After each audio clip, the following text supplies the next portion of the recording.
অনুভূতিটা বলতে গেলে আসলে দেখেন আমার ক্ষতটা কিন্তু খুবই অল্প ক্ষত। আমার এই ত্যাগ খুবই ছোট একটা ত্যাগ। এই ত্যাগটা 1 মাস 3 মাস 6 মাস পর হতে ঠিক হয়ে যাবে। এমন অসংখ্য স্টুডেন্ট, অসংখ্য জনতা আছে যারা চোখ হারিয়েছে, যারা পা হারিয়েছে, যারা হাত হারিয়েছে এবং এমনকি জীবনও হারিয়েছে। তাদের সেই ত্যাগ আমাদের ভুলার নয়। ঢাকার একটি বেসরকারি মেডিকেল কলেজের শিক্ষার্থী চট্টগ্রামের শাফিন সাররাজ। শেখ হাসিনার পদত্যাগের দাবিতে সারা দেশ যখন উত্তাল, তখন এই উত্তাল জনস্রোতে সম্মুখ সারির যোদ্ধা হিসেবে যোগ দেন শাফিন। হাসিনা সরকারের পতনের একদিন আগে গত 4 আগস্ট চট্টগ্রামের নিউ মার্কেট মোড়ে বৈষম্য বিরোধী ছাত্র আন্দোলনের সমাবেশে অংশ নেন তিনি। সমাবেশের এক পর্যায়ে ছাত্র জনতার উপর অতর্কিত হামলা চালায় ক্ষমতাসীন দলের নেতারা। সে সময় নগরীর তিনপুল এলাকায় বন্ধুদের বাঁচাতে প্রতিরোধ গড়ে তোলার চেষ্টা করেন শাফিন সহ বেশ কয়েকজন। তবে বন্ধুদের নিরাপদ করতে পারলেও ঘাতকের বুলেট থেকে বাঁচতে পারেনি শাফিন। সন্ত্রাসীদের বুলেট বিদ্ধ হাতে আজকের পত্রিকাকে বলছিলেন সেদিনের দুর্বিষহ দিনের কথা। আসলে এই জায়গার স্মৃতিটা খুবই বিভীষিকাময় স্মৃতি ছিল আমার। 4ই আগস্ট 2024 সালে যখন এক দফা ঘোষণা হয়, এক দফা ঘোষণার পরে আমাদের শিক্ষার্থীদের পক্ষ থেকে একটা শান্তিপূর্ণ কর্মসূচি ছিল। আমাদের কর্মসূচি ছিল নিউ মার্কেট মোড়ে দুপুর 2টায়। তো এই কর্মসূচির বিপরীতে স্বৈরাচারের যে দোসর আওয়ামী লীগ সরকারের যেসব অঙ্গ সংগঠন ছিল, সেসব অঙ্গ সংগঠনের কর্মসূচি বিভিন্ন জায়গায় নিউ মার্কেটের যে চারপাশ, নিউ মার্কেট মোড়টা একটা 4 রাস্তার মোড়, এই 4 রাস্তার মোড়ের চারপাশে তারা অবস্থান নিবে এরকম একটা ঘোষণা তারা দেয়।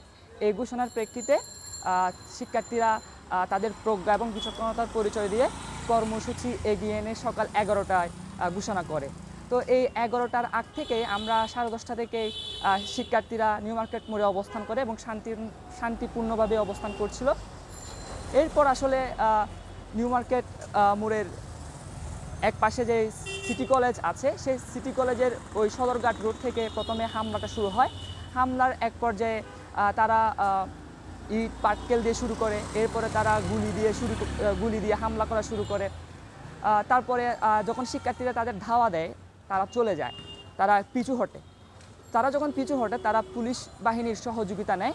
পুলিশ বাহিনী, স্বৈরাচারের যে পালিত পুলিশ বাহিনী ছিল, সেই পুলিশ বাহিনী তখন 3 পাশ থেকেই কোতোয়ালি থানার ওই পাশ এবং স্টেশন রোডের ওই পাশ এবং সদরঘাট রোডের ওই পাশ, এই 3 পাশ থেকে অতর্কিতভাবে ওনারা রাবার বুলেট, টিয়ার শেল নিক্ষেপ করতে থাকে। আমরা যখন ছত্রভঙ্গ হয়ে যায়, সেই ছত্রভঙ্গের সুযোগ নিয়ে 3 পাশ থেকে এই ছাত্রলীগ, আওয়ামী লীগ, যুবলীগের ক্যাডাররা আমাদের উপর অতর্কিতভাবে হামলা করে। তাদের এই হামলা থেকে, তাদের যে সশস্ত্র হামলা, রামদা, বটি, গুলি, মরণাস্ত্র, এইসব থেকে বাঁচতে অনেক শিক্ষার্থী, আমাদের সাথে শুধু যে পুরুষ শিক্ষার্থী ছিল তা না, অনেক নারী শিক্ষার্থী ছিল।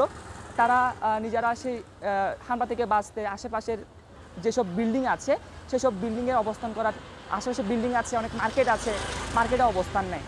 তো অবস্থান নেয়, এরপরে আমরা পিছু হটতে হটতে আমরা যথেষ্ট চেষ্টা করেছি যেন আমরা একটা প্রতিরোধ ব্যবস্থা তৈরি করতে পারি, যেন আমাদের হামলার প্রতি আমরা আমাদের মা বোনকে যেন একটু সেভ করতে পারি। আমাদের সাথে অভিভাবকরা ছিলেন, আমাদের সাথে রিক্সাওয়ালা ছিলেন, ব্যাংক চালকরা ছিলেন, দোকানদাররা ছিলেন, ওনারা সবাই চেষ্টা করেছেন যেন একটা প্রতিরোধ ব্যবস্থা তৈরি করা যায়। শাফিনের স্বপ্ন, ছাত্র জনতার ত্যাগের বিনিময়ে যে নতুন বাংলাদেশ নির্মাণ হয়েছে, সেই বাংলাদেশের প্রতিটি সেক্টরেই যেন আর কোনো বৈষম্য না থাকে। একজন সাধারণ শিক্ষার্থী হিসেবে আমার প্রত্যাশা থাকবে যেন এই যে আমরা আমাদের স্বাধীন দেশে গত স্বৈরাচার গত 16 বছর যাবত যে দুর্নীতি, যে রাহাজানি রাজনীতি করেছে, সেই রাজনীতি থেকে বের হয়ে আসবে এবং যে অর্থনীতি যে পঙ্গু করে দিয়েছে, সেই অর্থনীতিটা কাটিয়ে উঠবে এবং একটা বিশ্ব বান্ধব একটা স্বাস্থ্য ব্যবস্থা তৈরি করবে এবং সাথে সাথে বিশ্ব বান্ধব একটি শিক্ষা ব্যবস্থা করবে। আমি সাধারণ শিক্ষার্থী হিসেবে সেটাই আশা করব।